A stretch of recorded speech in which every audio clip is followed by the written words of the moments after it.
ChatGPT Plus is free for college students through May. Here's the thing. You've got a lot to do between now and then. Studying for finals, writing papers, trying to keep your life on track, and ChatGPT can help with all of it. It can quiz you for your econ exam, make a study guide from your French notes, plan out your meals and study breaks. It can get really specific on how you like to learn. It can even help you come up with ways to stop procrastinating. So from now until summer break, take advantage of all the ways ChatGPT can make your life easier. Restrictions apply. Cop Talk is brought to you by Good Greek Moving and Storage, your total relocation solution.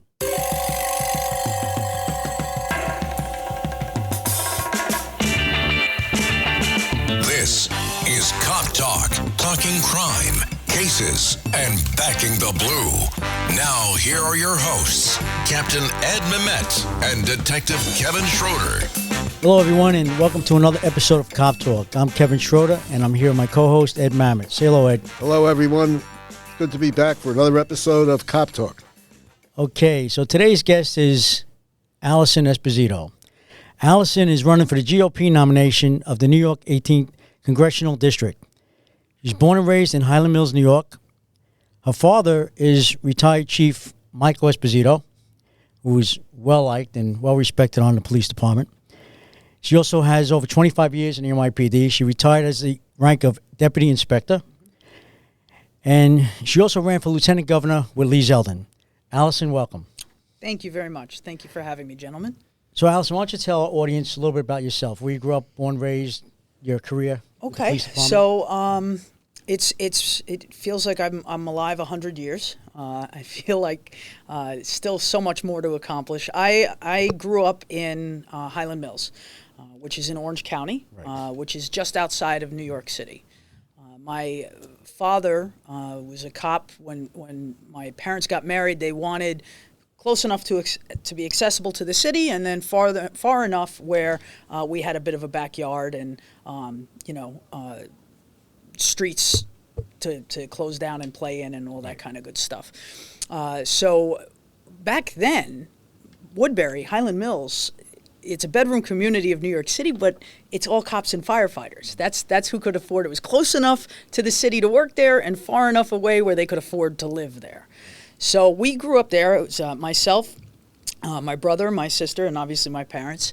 And I was there. I was a volunteer at the Woodbury Ambulance Corps. I was a lifeguard for like 350 years at Lake Tyarati in Harriman State Park.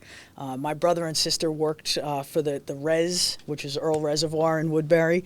And we have phenomenal family memories there, phenomenal childhood memories. We used to play Capture the Flag. The entire neighborhood would get involved. It was great. But very early on, I kept looking at my dad in uniform, and I saw him as my hero. And very early on, he instilled within me the core value that those who cannot protect themselves deserve to be protected. And I wanted to follow in his footsteps, so I did. And I joined the NYPD in 1997. And I wanted to do everything within the NYPD, and I really tried to. I was a cop in Midtown. I was on the SWAT rescue team, the ESU unit. I was a cop and a detective there. I was promoted, and I was a sergeant in the 4-4 precinct. Then I went through the FBI Academy. I came back, and I decided to throw my hat back into Manhattan, but at this time in a suit. So I went as a commander, or first as a whip, and then a commander of detective squads, the 7th, the Midtown North. That's where you and I met. Right. And the 9th precinct. Then I was promoted, and I went to, I was a lieutenant in the 4-3. I was a lieutenant commanding officer in the forensics unit, or the ECT unit, the evidence collection unit. Then I went to the gang unit. And after that, I was promoted to captain. I served as the executive officer of the 77th precinct in the Crown Pacific Heights area of Brooklyn. Then I was the executive officer of the 7-3 precinct in Brownsville. I was the commanding officer of PSA 3, which is 7 precincts, Brooklyn North, all the housing developments within there. And I was the commander of the 70th precinct. That was my final stop. I didn't know it at the time. But the city was upside down. We were going through riots. Bail reform had hit, and my officers were being handcuffed, trying to do their job, going out every single day, removing loaded illegal firearms off of the waistbands of the same individuals, sometimes same guys 2, 3, 4 times, and they were out collecting their property to go home before my officers were even done processing the arrest. I saw cops going out with fear in their eyes, not fear of losing their life. We understand that. You raise your right hand, that's a possibility. But this fear was deeper.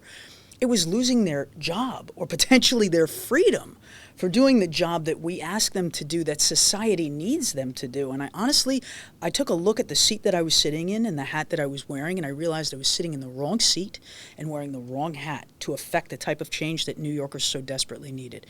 So I met up with Congressman Zeldin, and we were very close aligned in our ideology and what we believed in, our vision for New York State and our vision for New York City.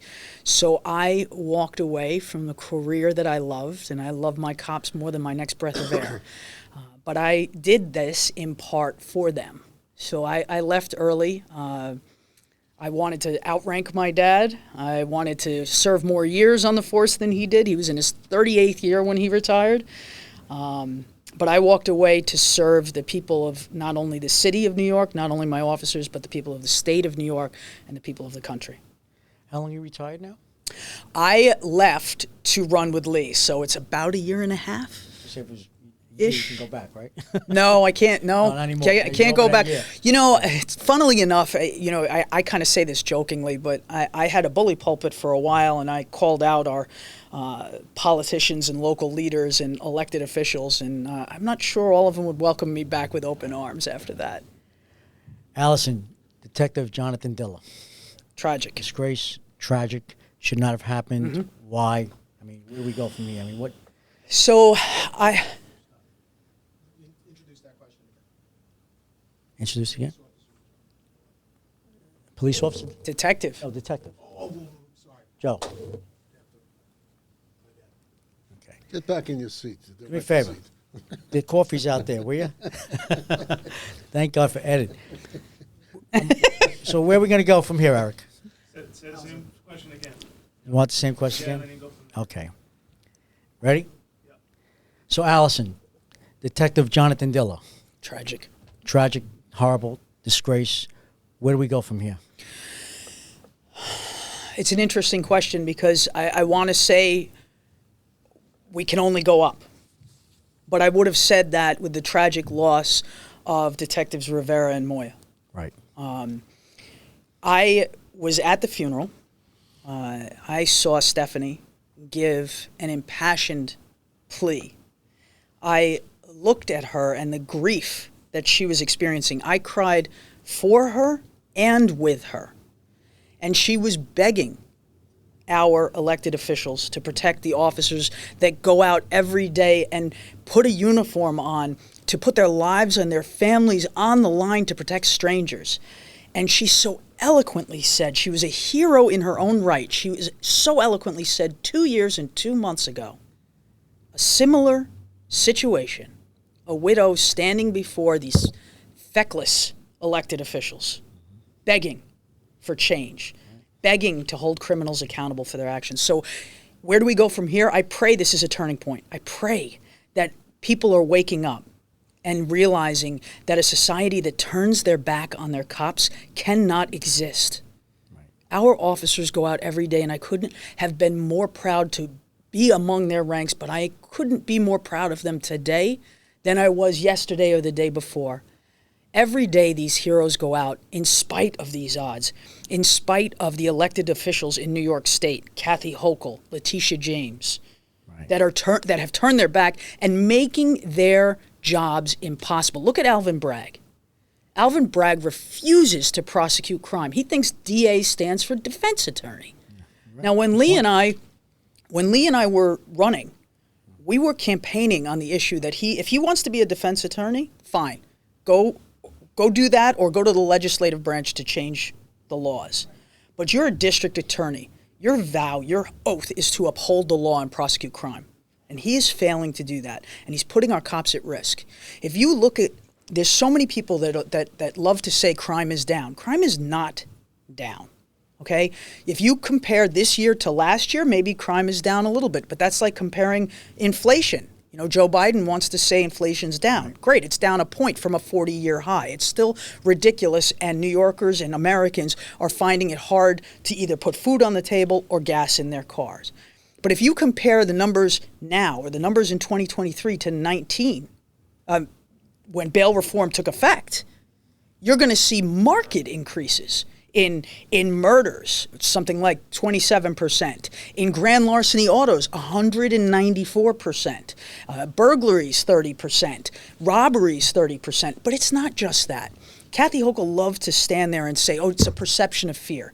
It's not really, crime isn't as bad as you think. Well, tell that to the New Yorkers that have to ride our subway systems. Tell that to the New Yorkers who are walking our streets and they don't feel safe anymore. This is a call, and Detective Diller's death, as tragic as it was, as unacceptable as it was, I am praying that with darkness will come some light, and we will once again hold our criminals accountable for their actions, and our elected officials will back our law enforcement. And then, excuse me. And then the nerve of some of our local politicians think that, you know, they should be there. For instance, Kathy Hochul, Governor Hochul, who basically barged in on the family as they were having a private moment with Detective Jonathan Diller. That was amazing to me. I mean, that's crazy. That's not the first time it's happened. I've seen it actually happen. Another officer's funeral in Rochester. Why don't you tell us about it? Well, she is an individual. She barged in, to my knowledge, a private moment that the family was there, and she was asked to leave. It was explained to her that she's not welcome, that she needed to wait outside. I think at one point they were going to allow her to at least pay her respects, but she pushed it too far, and then she was asked to leave. She had the audacity to ask to speak at the funeral after that. Letitia James did as well.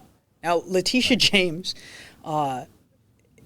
while I'm running for United States Congress in New York's 18th District against Pat Ryan, while individuals like Pat Ryan were walking and marching with BLM and chanting to defund the police, I was in the mostly peaceful protests that were really riots in the city. And after those, or during those riots, because that's exactly what they were, when officers were in vans and people were throwing Molotov cocktails in the vans with them, when officers' pant legs were caught on fire because of incendiary devices that were being thrown at them, when I was standing there and I got hit in the head from a kitchen cabinet that was thrown off of a roof, burns on my legs, arms bloodied. Luckily, I had a helmet on, but we couldn't even seek medical assistance until they were done, and that was like 72 hours later. And Letitia James had the audacity to investigate not the people who were involved in the riots or the people that were funding the riots. No, she was investigating our officers for their response to a very dangerous and volatile situation. Our elected officials are failing us, and instead of supporting law enforcement and holding criminals accountable for their action, they're doing the opposite. They're going after law enforcement at every turn, and they're emboldening criminals to do whatever they want. And then you have someone like Kathy Hochul that is going to walk in or barge in on a private moment from a family that just lost their hero cop because of her policies, in part because of the way Alvin Bragg is prosecuting, in part because of the way Letitia James speaks about cops. These people are guilty. They're guilty of allowing this to happen. They're guilty of emboldening criminals. They're guilty of metaphorically beating our law enforcement to the ground so that you don't even have officers, you don't even have people that want to take the test and become cops anymore. No. And it's a shame, because I truly believe it's the best job in the history of the world. Absolutely. It's a way to serve. It's a way to help people. I mean, we don't get the thanks every day that other first responders get, that EMS deserves, that firefighters deserve, because usually when we come and see you, it's on your worst day. Right. I've got to take Daddy away because he's beating Mommy in front of Junior or doing unspeakable things to my older sister.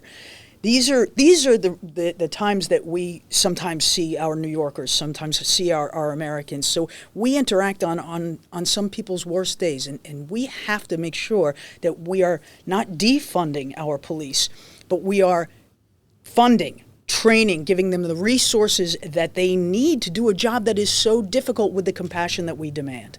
You know, Alison, when you and I came on the job, and maybe yes, also when Captain Ed was on the job, a lot of girls and boys left the police department, NYPD, to go to maybe Suffolk and Nassau for more money, maybe, the community, treat a little better. However, today, kids are leaving just to leave. I mean, they're just leaving not to go to another police department for more money. They're just leaving because they're burnt out. Yeah. They're really burnt out. The overtime, I mean, I know we always loved overtime, but today the kids, can't get a day off. It's not just the overtime. I mean, yeah, that's great. The overtime is fantastic, but at some point it becomes blood money. Exactly. At some point, when you're ordered in on every regular day off to stand in a subway system, and I have friends still in emergency service. So you have the SWAT rescue guys that are being ordered in regular police uniforms, not, they're just down there, just not serving as a SWAT capacity, but just as a deterrent capacity. And I hear stories that, people are coming out of Dwayne Reed's or CVS's or whatever, and they have bags and bags of whatever, makeup, shoplifting proceeds of whatever crime. And they're not doing anything. They're not prosecuting them. Alvin Bragg isn't prosecuting. So that the officers are taking them back upstairs with their bag of goodies and saying, give it back to the owner of the shop. Give it back. You're not getting on the subway until you give it back. It's not, but they're not prosecuting. So it becomes blood money. This is what they're doing day in and day out. You can't get a day off. You can't. You feel like it's a thankless position that you're put in, not just by the public, but in general. Imagine being a cop, and my job is to stop this thievery from going on, arrest the perpetrator and bring them to justice. Well, I can't arrest them because they're not going to prosecute it.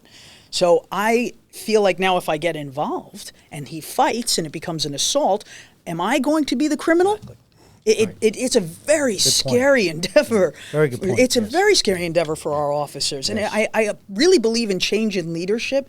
When Lee and I were running, and even now that I'm running on the federal level, and you can attest to this. I'm sure both of you can attest to this. You work differently for a commander that has your back. You work differently for somebody who believes in you. You start to believe in them, and then you start to believe in the mission. And right now, we have people in power that don't believe in our officers, and it's showing. It's showing on the streets. It's showing in the mass exodus, the retirements. Cops are vesting. They're just quitting. Right. They're quitting. They're scared on so many levels. And this is a very specific profession, right? I really believe in sheepdogs. I really do. I believe that's what we are. I believe that we are keeping the sheep safe, but we are able to do violence on their behalf. And we will keep the wolf out of the flock, but we need the sheep and the elected officials to back us in order for us to be able to continue to do that. It's something. There's something in you. There's a heart of a cop. True. It's that you take this job, and we're losing the hearts that are beating for the people of the city of New York, the state of New York, and the country of the United States of America. And I can talk to you all day about the heart of a cop. Well, a lot of people wouldn't do this job for $1 million, and we all have done it for a lot less. A lot Captain? less. Well, it used to be referred to as the greatest show on earth. It is. At least when I was in the department, when your father was in the department, it was the greatest show on earth. Yes, sir. I think that if I had to come back now after being retired 25 years, I would probably go nuts. It's not the same job. It's not, but funnily enough, I think that if I had the opportunity, I still wouldn't turn it down. I still believe it to be the greatest job in the world. You were mentioning the people that were at the funeral. It's been reported in the news that there were quite a few anti-cop people there, like Brad Lander was there, and you mentioned Letitia James and Adams, who were, this controversial person who was on the verge of possibly being indicted, was there. Who knows how many others? But the audacity of these people who want to defund the police, who came out with all these stupid laws, restricting the police, like the chest compression law, at demonstrations, you have to get permission actually to make an arrest while a riot is going on. What nerve for them to show up? Yeah. It's ridiculous. The attack on qualified immunity. Qualified immunity. They're trying to do everything they can to make our job or their job now. I still count myself among the ranks. And, I think that some of them will change. When they become crime victims, they might change. Didn't that happen in D.C.? Wasn't somebody a huge defund the police person until she got carjacked? I'm going to forget which elected official it was, and then all of a sudden it was a problem. Well, there's an old expression, when does a liberal become a conservative? When they get mugged. Exactly. Now, Robin. getting back, as you mentioned, I worked with your father when he was a brand new captain. He worked in the Patrol Bureau Manhattan South, where I was, and we were quite friendly. So it's very nice to know that his daughter is going up the ranks even higher than the PD. And what I want to say to you, that if, I should say when you become a congressperson, you would be the 4th member of the police department to do it. Now, I don't know if you're aware of it, but the first member of the PD that became a congressman was a guy named Freddie Heineman. Freddie Heineman was back in my generation. He retired as an inspector, and he became a congressman, I think, down south. And then came Mario Biaggi, as most people know. And then we have Esposito, and there's going to be confusion when you're Congress. There already is. He's Esposito, I'm Esposito. Right. Who's this? So I can see the confusion. Yes. We've had him on the show as well. Right. Yeah, he's a good guy. But that's interesting, because now there's a pattern has been established of members of the New York City Police Department going to Congress. And I think that's great. Yeah, I'm not sure it's just a pattern of New York City. What I realized in last year's election, because remember, I'm a cop, I'm not a politician. And I say I'm going into government, but I'm never going to become a politician. Right. But what I saw when I stepped away from the police force to go into this level or this different path of service, there were people all up and down the state that were walking away from their jobs, their careers, their comfort zones. Cops are fighters. Laurent Singletary was the police chief in Rochester, and he was a Democrat until he saw his city being failed over and over again by Democrat policies. He walked away. He ran for Congress as a Republican. There were multiple police chiefs, business owners, attorneys that walked away because the country is worth fighting for. Right now, you have people that are attacking the very fabric of which this country was built upon. This is not, coming in 24, this is not a red wave. This is a red, white, and blue wave. This is a common sense wave. This is independents and Democrats and Republicans alike standing up and saying, enough. The silent majority is awake, and we are coming for our country back. Well, as a member of Congress, would you use your bully pulpit to help cities of New York? Absolutely. Absolutely. One of the main reasons I walked away from my job was to help New York City, help New York State. We need to be able to back our law enforcement. We need to be able to put into effect if cities are not doing their jobs, if district attorneys are rogue and not doing their jobs. Well, again, guess what? Assault on a police officer, Mr. Bragg, if you're not going to prosecute it, it's a federal crime. I'll work to have that done. And even when I was running with Lee, I sat with Kevin McCarthy and the heads of the union. We discussed the possibility of getting making it a federal offense to attack and assault a police officer, not to mention kill a police officer. We have to separate. There was after Officer Diller was killed, or one of the articles where the witness was saying what happened. Officer Diller, a hero, an absolute hero, being able to disarm the man even after he was shot, a man with 21 priors, a car with two people with 35 combined priors. And people love to say that it's a gun problem, right? No. Yeah. You can put as many gun laws as you want. The only people that follow gun laws are good guys. Bad guys do not follow the gun laws, as absolutely emphasized by the fact that one of the guns, or the gun that was removed, had a defaced serial number, which means it was most likely a stolen gun. So they don't follow the laws. But the witnesses, to get back to my point, were listening to what was going on, and he's saying, I'm hit, but was able to disarm the assailant before he was able to shoot another cop. And the woman says, oh my God, he shot a cop. Like, that should be the reaction to that. That should be the fear, the anger, the shock and awe that you actually crossed that line and you shot a cop. Now, I know many, many years ago, you shot a cop and you ran into a building. Those buildings were shut down. Aviation came from everywhere. And neighborhoods would feel the presence of the police for weeks. Drug dealers would feel the presence of the police until that person was brought to justice. There is a difference. If you are so brazen as to shoot and kill a cop, what are you going to do to the mother on the street or the grandmother in an apartment that you want so you can sling your drugs? This is another level, gentlemen. Well, it may be time to bring back the death penalty for killing a police officer. That one time that was in effect. Mm-hmm. If you read the history of police murders, most of them went to Old Sparky. Yeah. Old Sparky. Right. I'm not sure they do that anyway, right? Isn't it injection now? Yeah. Exactly. But I like Old Sparky. That's an interesting. Yeah, I mean, I did some research, and very few cop killers got away with. Yeah. Well, there needs to be a level of protection for our law enforcement officers.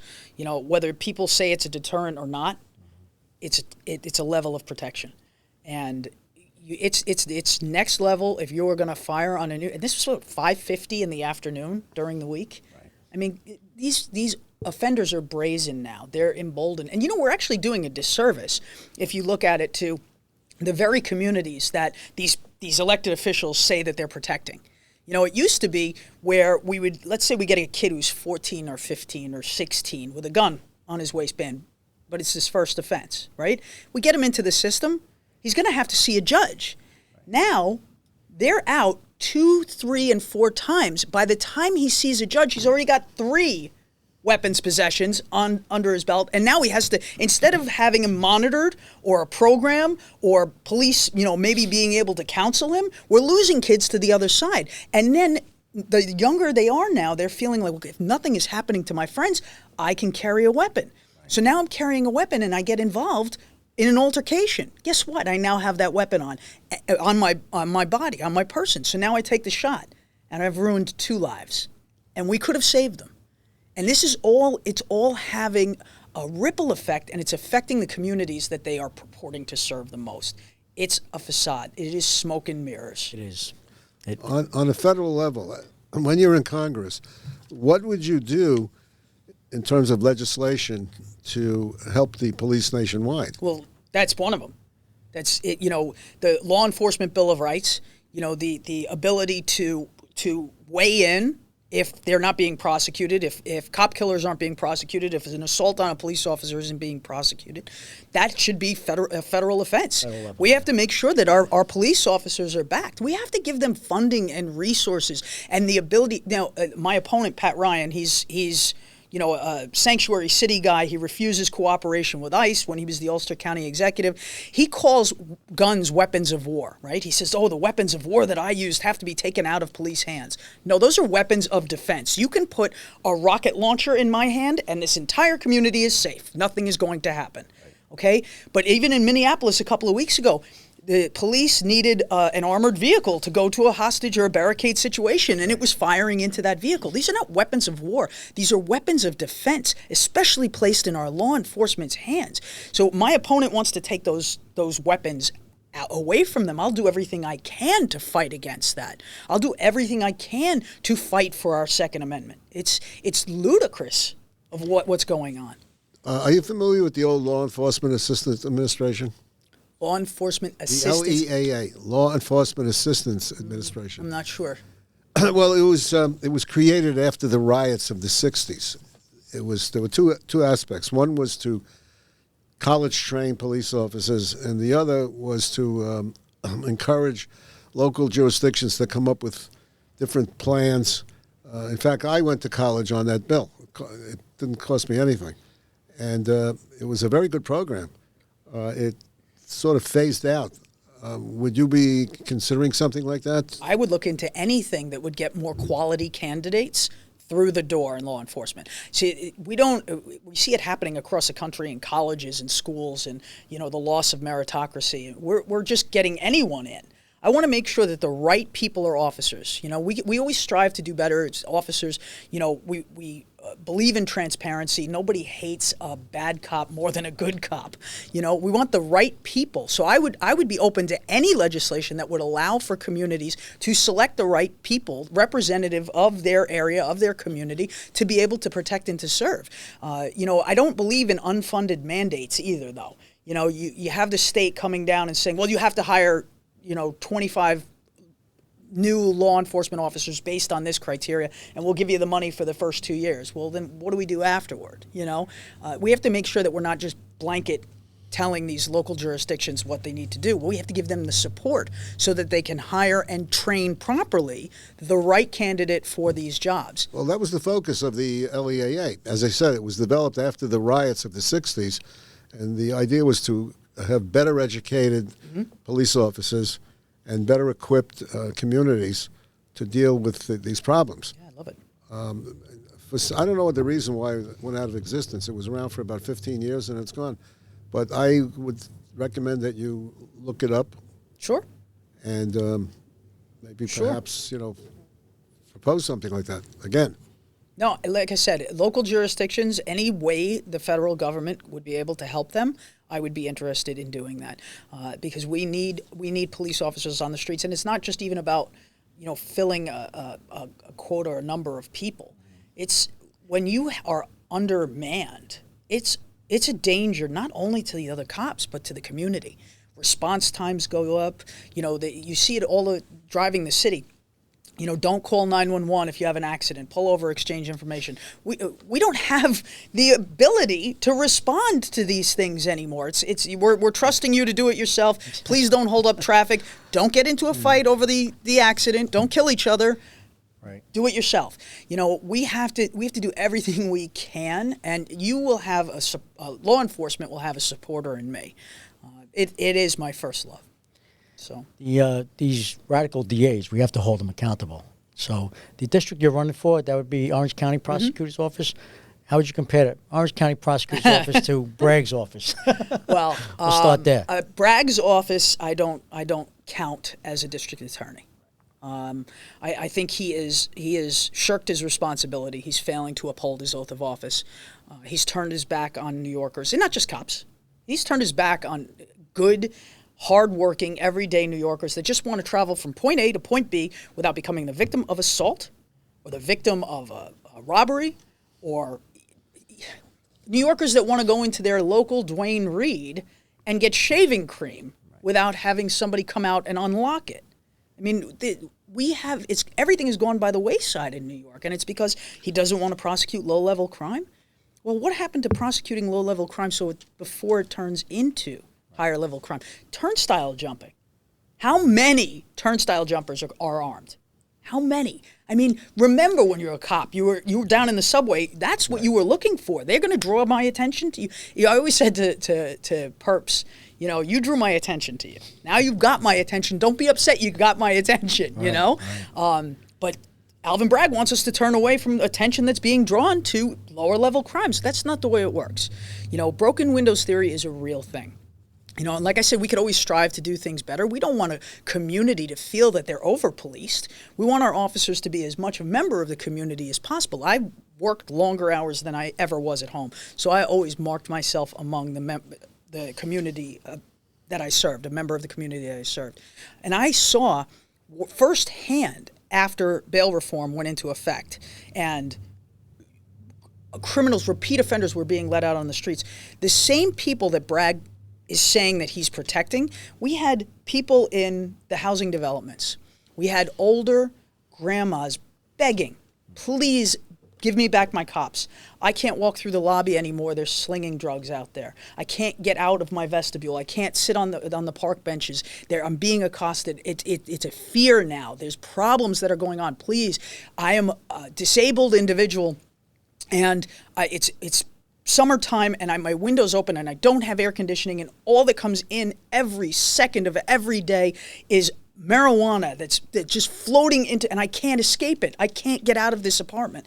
Everything that we stopped prosecuting had a ripple effect that went through these communities, these unintended consequences. And Bragg is a rogue district attorney, and Kathy Hochul has the ability, the constitutional authority. We do not have recall elections in New York State, but the governor has the constitutional responsibility to remove a district attorney that is failing to uphold their office and not prosecuting crime. And that should be done immediately. If she wants to make amends with the police department, the people of the city of New York, and the people of the state of New York, she removes Alvin Bragg. She sends the shockwave that's needed throughout these rogue district attorneys. And she says, once again, in my state, we will hold criminals accountable for their actions. You want to make amends to Stephanie? You want to make amends to little Ryan Diller, who's going to go through life without his hero father? Then Kathy Hochul, I say stand up. Pat Ryan, I say stand up. Letitia James, I say stand up. And I say Alvin Bragg, stand up and start doing your jobs. Apologize and hold criminals accountable. Is there any way on a federal level to take Bragg out? Maybe on a constitutional level where he's not fulfilling his job. I don't know if that's a constitutional maybe. Well, there'd have to be a lawsuit brought. It would be a state constitution thing, I believe, and then there would have to be some kind of some level of investigation. Now that could probably be brought about by the Department of Justice or a federal attorney. I don't want to sit here and be able to speak exactly to it because I'm not 1,000% sure. I think you should consider it. Yeah. There are, for example, the 14th Amendment is the Equal Protection Clause. Perhaps you can find some section of the Bill of Rights or the U.S. Constitution that would relate to what he's doing. And maybe on a federal level you can get him out. Because everybody is talking about he's not doing the right job. He's useless. He's disobeying the law. He's not fulfilling his sworn oath. But no one's doing anything about it on a local or state level. And mainly because the state is run by all the Democrats, and he's part of that party. Right. But I would think maybe you can explore on a federal level definitely what possibility there is to remove somebody like him who was not fulfilling his office even after he swore the oath. I like what you took the oath, I took the oath, Kevin took the oath to uphold the laws of the state of New York and the Constitution of the United States. Right. You remember that? And all these Like it was yesterday. Yeah, he took the same oath. What good is the oath if you're not going to do what you're supposed to do?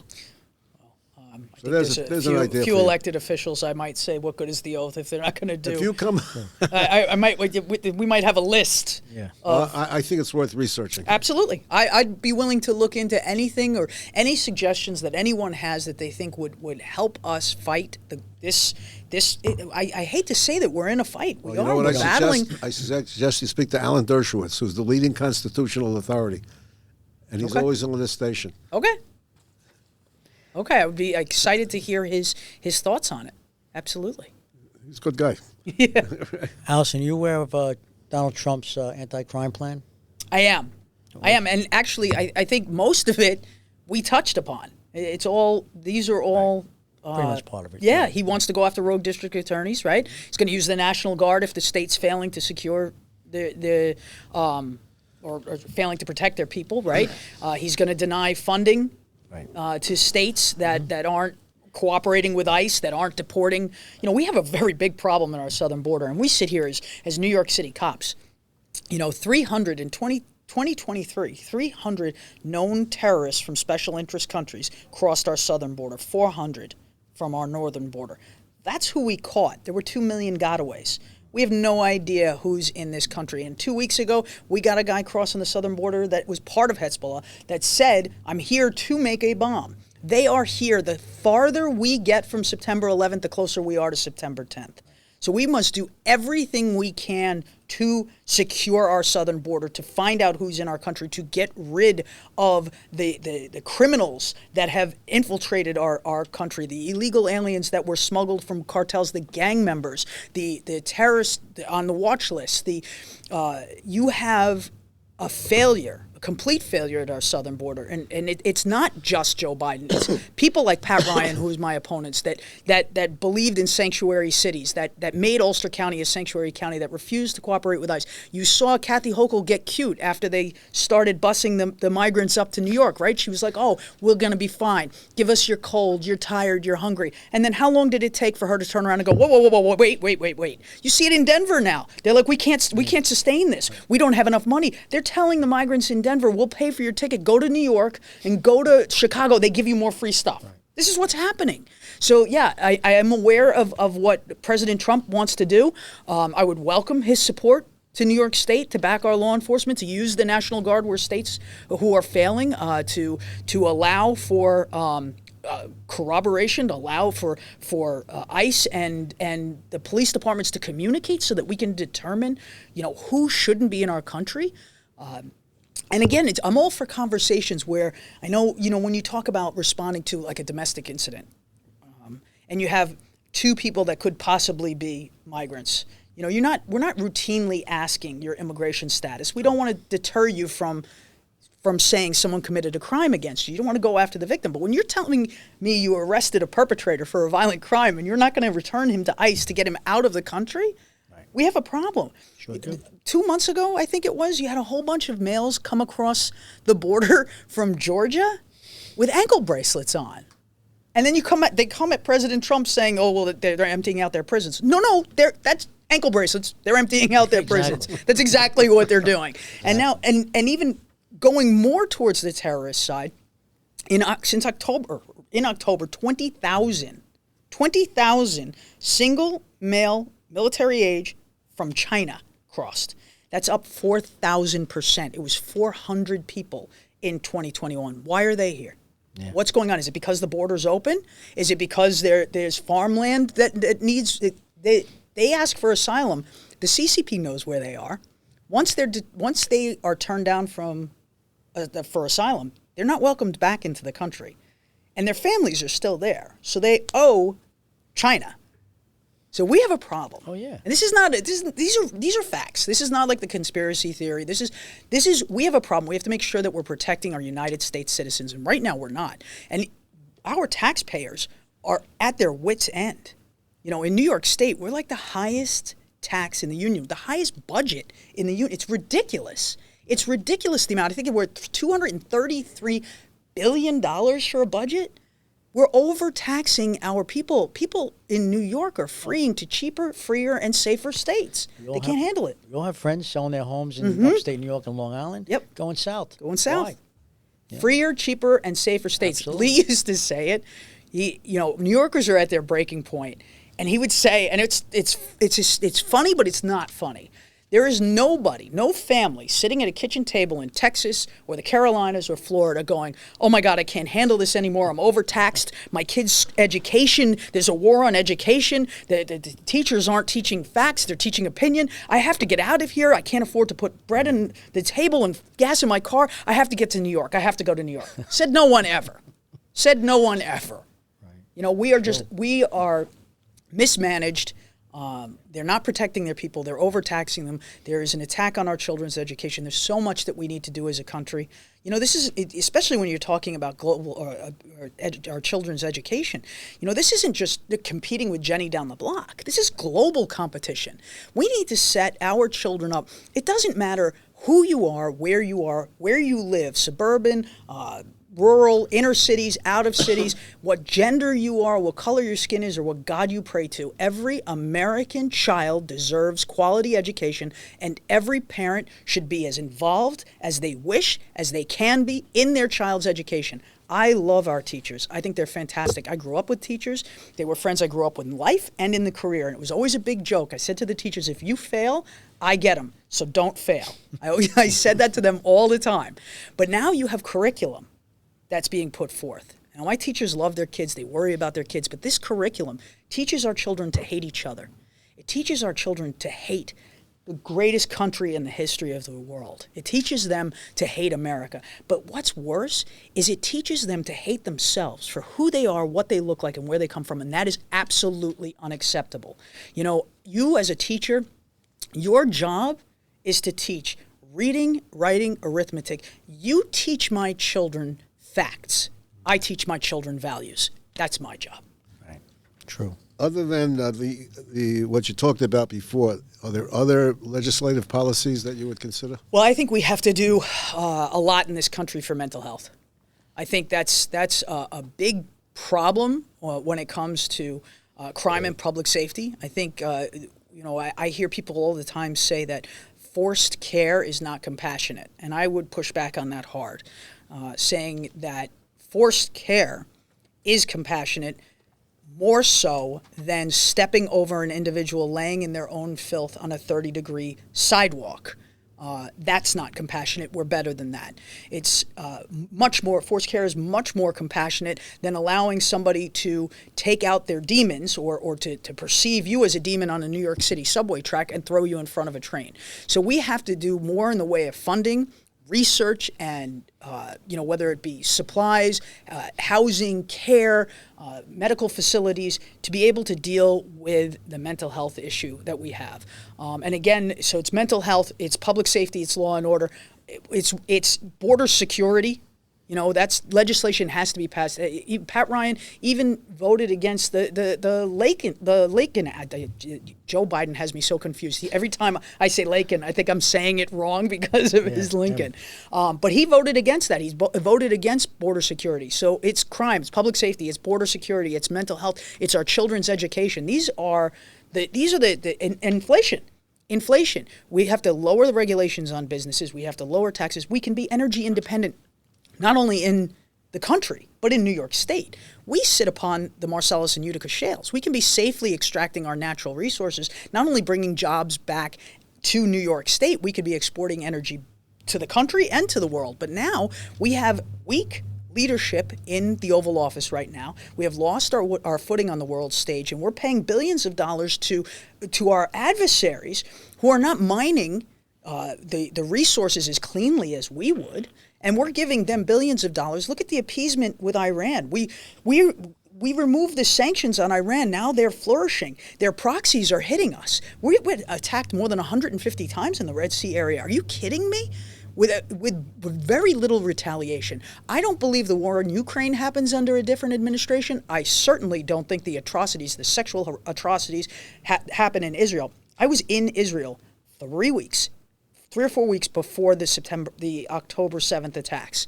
I walked those streets. I met people there that were stuck over there when it was happening. My heart broke for those people, and we still have American hostages there, held by a terrorist organization that our commander-in-chief, who, by the way, the leader of the free world, who's not mentally fit to stand trial, but mentally fit to lead the free world, it's the truth. Good point. It's the truth. Good and we point. still have American hostages there. What's your opinion on the sanctuary cities, or to better state, would you cut funding to these sanctuary cities? No more sanctuary cities. No more. I mean, they're realizing it themselves. Give us you're cold, you're tired, you're hungry. An impassioned Kathy Hochul that was being cute and kind of giving it to the government. We'll take it. We'll take it. Abbott and DeSantis, keep sending them to us. Thousands are coming across their border every day. You're sending hundreds to us, and we can't handle it.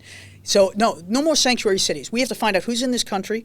We have to secure our border. We have to deport those gang members and those felons and those people who are not here with any good intention, not here traditionally asylum seekers. They haven't traveled through ports of entry. They are in no need for asylum, no need for political asylum. We have to back our border patrol and border protection, I should say. They need the funding. They're now processing and then releasing them back into the country. Remain in Mexico has to be brought back immediately. Begin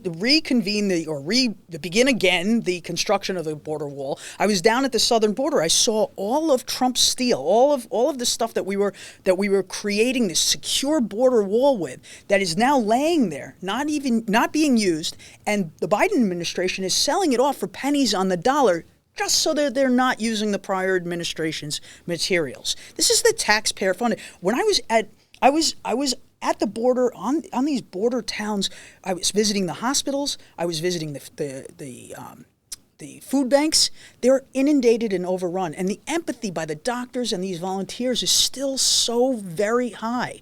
You know, they had these food banks, and it's a bag.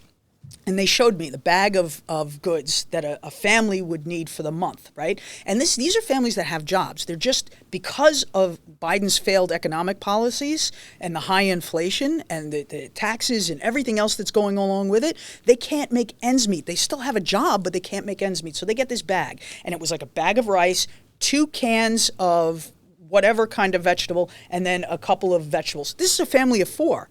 There was almost nothing in there, because they're being overrun by the migrants that are coming across the border. And if you talk to the hospitals, we spoke to doctors.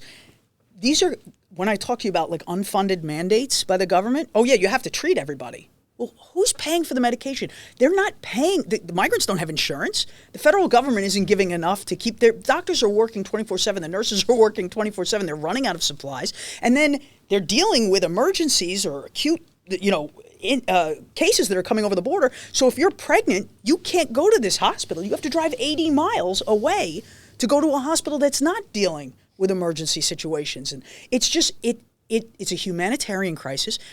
What we're doing on the world stage when it comes to human trafficking, sex trafficking, and child abuse and sex trafficking, it's absolutely bizarre to me that anybody on the left side, that anybody in the Biden administration could look in the mirror at themselves. We know these children are coming in here. They have a name of a person. Nothing is vetted. No one is vetted. They're being sent to these homes. You see that there have been news reporters that have risked their safety to follow these vans where they're loading children in. What is this for? Now, listen, I hate to always jump to the worst case scenario, but we know what it's for, all right? We are failing these women and children. We are, and I dealt with a lot of sex trafficking when I was a commander, more than I want to admit. And it's horrible. It's horrible to see what happens. We have a humanitarian crisis at that border, and being at the border firsthand and having the officials, the local electeds, point out where the rape trees were, or where the cartels exact their last toll before they let them cross, where they'll rob and beat and rape before they let them cross. I mean, it's absolutely horrible, and it's of our own making. It's of Biden's making. He came in on day one, and he removed the very, very strong border policies that the previous administration had put in place. He pushed everything away because it had Trump's name on it. He opened our border, and I call on him every moment I can to close it. With executive action, he can close the border today. He likes to whisper into a microphone, go, give me the money. It's so creepy. It is so weirdly creepy. He is. He doesn't need the money. He can close the border today. True. Alison, congestion pricing. Oh, it's so ridiculous. It's another tax on the middle class. Unbelievable. It's another way for Kathy Hochul to reach into our pockets. It's absolutely ridiculous. And who is it going to affect? You know, it's going to affect our first responders, our teachers, our nurses, people that can't afford it as it is. And now you're going to add an exorbitant tax. Already you have to pay for it in a cab.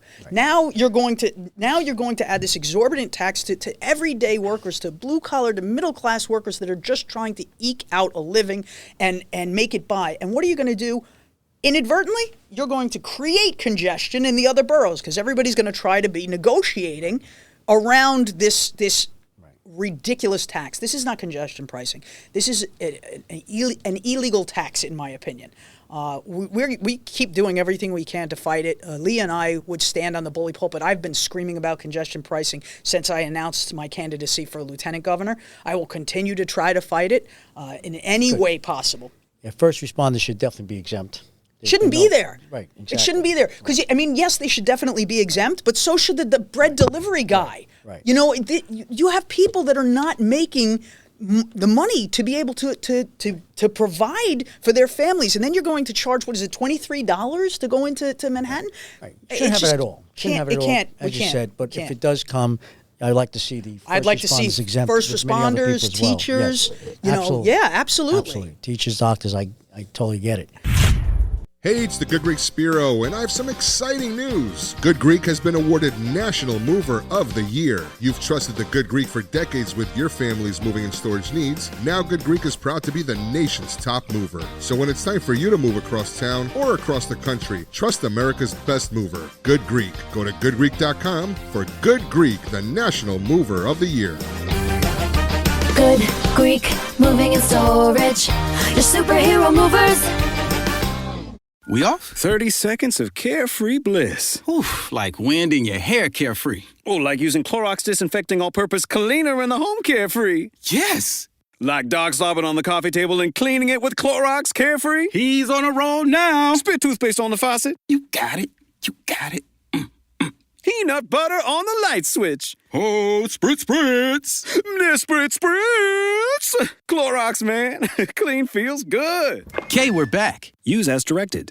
Subtle results, still you, but with fewer lines. Botox Cosmetic, out of botulinum toxin A, is a prescription medicine used to temporarily make moderate to severe frown lines, crow's feet, and forehead lines look better in adults. Effects of Botox Cosmetic may spread hours to weeks after injection, causing serious symptoms. Alert your doctor right away as difficulty swallowing, speaking, breathing, eye problems, or muscle weakness may be a sign of a life-threatening condition. Patients with these conditions before injection are at highest risk. Don't receive Botox Cosmetic if you have a skin infection. Side effects may include allergic reactions, injection site pain, headache, eyebrow and eyelid drooping, and eyelid swelling. Allergic reactions can include rash, welts, asthma symptoms, and dizziness. Tell your doctor about medical history, muscle or nerve conditions including ALS or Lou Gehrig's disease, myasthenia gravis, or Lambert-Eaton syndrome, and medications, including botulinum toxins, as these may increase the risk of serious side effects. For full safety information, visit BotoxCosmetic.com or call 877-351-0300. See for yourself at BotoxCosmetic.com. Morning decisions. A creamy mocha frappuccino drink? A sweet vanilla? Maybe a smooth caramel? Or that white chocolate mocha? Whichever you choose, delicious coffee awaits. Start your day with bottled Starbucks Frappuccino drinks. Pick up a bottle near you wherever you buy your groceries. This episode is brought to you by Netflix. 3 couples, 4 vacations, a lot to unpack. Watch The 4 Seasons, a new series starring comedy favorites Tina Fey, Steve Carell, Will Forte, Coleman Domingo, and more in a hilarious and heartfelt love letter to long-term relationships. Based on the original Alan Alda film. Watch The 4 Seasons, streaming now only on Netflix. I'd like to finish up with this question about Trump says that if he is elected president again, it would be the largest deportation in American history. And I have consistently said you cannot do that without the help of the police. Because, as you know, the police are often the first ones to come in contact with the illegals for various reasons. And there was a time when I first came in a job where it was policy, New York City police policy, to detain people suspected of being here illegally and turning them over to ICE. When Koch became mayor, he issued an executive order to stop that. And that's been in effect ever since. So my suggestion to you is when you are in office is to bring this up where the police have to be involved. And I think of the idea of deputizing. You can do this on a federal level. You can deputize local police to give them the authority that ICE has, if the jurisdiction will go along with this. But the police have to be an integral part of any deportation problem. Absolutely. Absolutely. And the fact that these sanctuary cities, brought about by people like Pat Ryan and Kathy Hochul, the fact that they refuse cooperation, and de Blasio started it under him, was we're not talking to ICE, we're not going to communicate with ICE. This is unacceptable. Our officers are the frontline defense. And again, I mean, I can have a conversation with you all day where, a victim as opposed to perpetrator. I have no problem having that conversation. When you're talking about a perpetrator that is arrested for a crime in New York, or anywhere in the United States, arrested for a crime, they should be detained by law enforcement pending a notification to ICE and an evaluation of their eligibility to be in this country. And then if they are criminals and they are here illegally, we have enough of our own criminals that we have to deal with. Send them back to the countries that they came from and let their countries deal with their criminals. Agreed. Yeah. Alison, if you were elected mayor tomorrow of New York City, not that you're running, not that you're going to run, but if you were to run and you were to win, if you were the mayor today, what would you do different than what Mayor Adams is doing right now? Well, I would probably be doing this in Kathy Hochul's and Joe Biden's face. This is, you have turned my city upside down, and it is going to take a true leader, somebody with a public safety background, somebody who believes in their officers and their city to turn it around. So day one, I am going after Kathy Hochul to get rid of Alvin Bragg. I want criminals held accountable for their actions. I am going to back my officers. They would feel like they had the backing of their mayor. Instead of micromanaging and having everything run through City Hall, I would make sure that my police commissioner had the ability to make decisions, to make choices. I thought, Keishant Sewell was a phenomenal police commissioner. I was very saddened to see her step away. The police commissioner now, Caban, he and I were inspectors together. I think he's a great guy. But I want to see a mayor that backs their police. I want to see a mayor that doesn't speak the words, just talk. Right. Today is a sad day. No. These days should never happen. Right. And it's prosecuting criminals. It's allowing police officers to do their jobs. It's making sure you use the bully pulpit to force the city council, because the city council is a huge problem. Right. The city council is a huge problem. Yes. They keep passing these anti-police laws. Now, as the mayor, just like as the governor, you have leveraging power, you have budget power, you have the ability to put your thumb on the scale, and that thumb needs to go on the scale until the city council wakes up and realizes there's no more defunding our police. We fund them, we train them, we give them the resources that they need to do the job that we demand them to do with the compassion and the professionalism that we demand from them. We should take away their cars that they don't deserve. Like Jumaane the cops? Williams. Oh. Cars. No, Jumaane I thought Williams. you meant the cops' For example, cars. Jumaane Williams, who's a public advocate, a useless position, has a police detail, and he has a vehicle. And as Curtis Lee was always say, he lives on Fort Hamilton base. Now, he doesn't deserve a car. No. And I think if he took the car away, they'd come by crying uncle. Well, you know what? You have an entire class of elected officials that have forgotten that they work for us, that this is a government of the people, by the people, and for the people.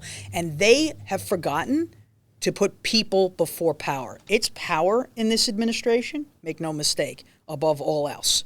So that's where the cars come in. That's where the detail comes in. That's where the I am so important comes in. That's where I'm making these decisions. You know why? Because it doesn't affect me.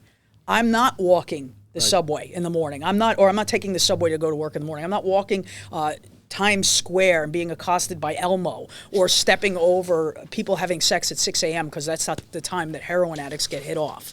There's a lot of things that are happening in the city that they're shielded from. And so they sit in this ivory tower, if you will, and they make these decisions. But no, you have to put the thumb on the scale. This city is going in the wrong direction. The state is going in the wrong direction. The country is going in the wrong direction. You don't think China's emboldened? You don't think Iran is emboldened? You see that the terrorist organization, what they're doing. I mean, the fact, the travesty of justice in Afghanistan, every single thing has been affected by the weak administration that we have in there, by the sanctuary city policies, by the lack of respect for law and order, by the lack of backing of law enforcement, by the lack of funding to our military and our border protection. This is all common sense. This is all common sense. So if I'm mayor tomorrow, I would have a lot of work to do, but rest assured, if the day after I am elected mayor, the city would feel it. There would be a relief on the faces of the cops. There would be a burden taken off of their shoulders, and the city would once again wake with hope that a new day is on the horizon. We will once again have law and order in the safest large city, or the safest city in the world, and we will bring back tourism, prosperity, jobs, economy, safety, and education back to New York. Our public school students deserve more. $35,000 per kid to go through in school. Where is that money going? My public school teachers buy their own supplies. Right. There's a lot we could do. I like it, Allison. Well, I like what I hear. I'm going to what I vote for hear. you. Okay. So how can anyone contact you? So Allison. AlisonEsposito.com is the website. You can follow me on Twitter, Instagram, and Facebook, Alison Esposito or Esposito for New York. All of the links are on AlisonEsposito.com for YouTube, for Twitter, for Facebook. You can go to my website. I encourage and request volunteers and donations because Pat Ryan is a Soros-backed individual. So that's another guy that's trying to undermine our country and putting rogue DAs in and putting congressional candidates in like Pat Ryan that seek to undermine the very fabric of what America was built on. So donations are very, very welcomed. Any kind of volunteers. I am in the District 18, a bedroom community of New York City, Orange, Ulster, and Dutchess County. Place where I grew up, a place where I call home, a place where I love. And I'm going to bring common sense and integrity back to that office. And then Washington's going to have the fight they deserve on their hands because they haven't been putting our people first. Right. Did you go to Monroe Woodbury High School? I did. I'm a Monroe Woodbury grad, the Crusaders. Okay, there you go. So's my daughter. Oh, really? Yep. So, all right. Not the same year. No, maybe a little couple years after you. But Allison, we wish you the best of luck. Thank you for being a guest today on Cop Talk. Thank you for having me. I enjoyed it. Allison Esposito, running for New York 18th Congressional District up in Orange County. Yep. And have you met with any of the police unions yet? I have started to. Really, most of the unions or most of the individuals I met with was during the gubernatorial race. Obviously, I'm still in contact with our unions, right. But then the FOP upstate, and I've been trying to get to Shields meetings and talk. I'll talk to anybody who will listen because what I see now is false media narrative, dangerous political rhetoric, and just the sheer appealing to the smoke and mirrors, touching on feelings and not facts, what the left does. I'll talk to anybody who wants to have a civil conversation and understand the problems that we're facing and what my ideas are to change the trajectory of the... You got a great message, and hopefully we can help you get it out there as well. I appreciate it. Captain? Well, I think you're a great candidate. Thank you, sir. And if you run for president, you'll have my vote. Well, that's maybe not this time around, but maybe we'll consider that the next time. Well, I can't vote in your district because I live here in the city. Okay. But, well, I appreciate you helping me get the word out. Right. And I appreciate the support. And I do appreciate being on the show. It was fun.